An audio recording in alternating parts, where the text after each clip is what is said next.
जिंदगी का सबसे बड़ा नियम है, अमृत तक पहुंचने के लिए हर किसी को पहले जहर से गुजरना पड़ता है। जो इस सच्चाई को समझ लेता है वही असली जीत हासिल करता है। समुद्र मंथन की कहानी भी इसी सच्चाई को साबित करती है, क्योंकि ये सिर्फ देवताओं और असुरों की लड़ाई नहीं थी, बल्कि धैर्य, बुद्धि और समय की सबसे बड़ी परीक्षा थी। एक ऐसा समय आया जब इंद्र ने अहंकार में आके दुर्वासा ऋषि का अपमान कर दिया और इस एक गलती ने पूरी शिव शक्ति को खत्म कर दिया, जिससे देवता कमजोर पड़ गए और असुरों के सामने उनकी हार लगभग तय हो गई।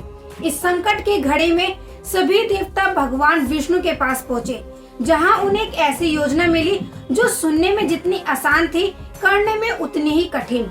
समुद्र मंथन। ये योजना इसीलिए असाधारण थी क्योंकि इसमें देवताओं को अपने सबसे बड़े दुश्मनों और असुरों के साथ मिलकर काम करना था। यानी जीत पाने के लिए पहले अपने अहंकार का त्याग करना जरूरी था। फिर शुरू हुआ इतिहास का सबसे विशाल प्रयास, जिसमें मंद्राचल पर्वत को मथानी बनाया गया और वासुकी नाग को रस्सी, जबकि पूरे पर्वत को स्थिर करने के लिए भगवान विष्णु ने कूर्म अवतार धारण कर उसे अपने पेट पर संभाला, जिससे ये मंथन संभव हो सका। लेकिन जैसे ही मंथन शुरू हुआ, सबसे पहले अमृत नहीं बल्कि विनाश निकला, हलाहल विष, जिसकी तीव्रता इतनी भयानक थी कि वो पूरी सृष्टि को समाप्त कर सकता था। यही वो क्षण था जहाँ हर कोई पीछे हट गया, क्योंकि कोई भी इस जहर को स्वीकार करने के लिए तैयार नहीं था। तभी इस कहानी का सबसे बड़ा मोड़ आता है जब भगवान शिव आगे बढ़ते हैं, बिना किसी स्वार्थ के उस विष को पी लेते हैं, लेकिन अपनी शक्ति से उसे गले में रोक लेते हैं, जिससे उनका कंठ नीला हो जाता है और वो नीलकंठ कहलाते हैं और त्याग और जिम्मेदारी का सबसे ऊंचा उदाहरण बन जाता है।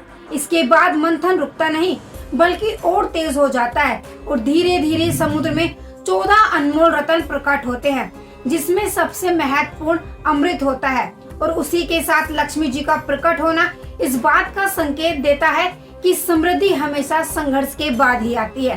लेकिन जब अमृत सामने आता है तो संघर्ष फिर से शुरू हो जाता है, क्योंकि असुर उसे अपने कब्जे में लेने की कोशिश करते हैं और यहीं पर एक बार फिर भगवान विष्णु अपनी बुद्धि का प्रयोग करते हैं और मोहिनी अवतार धारण करते हैं और चतुराई से अमृत को देवताओं में बांट देते हैं, जिससे अंततः देवता अपनी शक्ति वापस पा लेते हैं और संतुलन फिर से स्थापित हो जाता है। इस पूरी कहानी का सार यही है कि समुद्र मंथन सिर्फ एक पौराणिक कथा नहीं बल्कि जीवन का सिद्धांत है, जहाँ हर व्यक्ति को अपने भीतर के समुद्र को मंथना पड़ता है, जहाँ पहले उसे अपने डर, असफलताओं को, कठिनाइयों को जैसे जहर का सामना करना पड़ता है, और अगर वो उससे भागता नहीं बल्कि उसे स्वीकार करके आगे बढ़ता है, तभी वो अपने जीवन का अमृत यानी सफलता, शक्ति और संतुलन हासिल कर पाता है।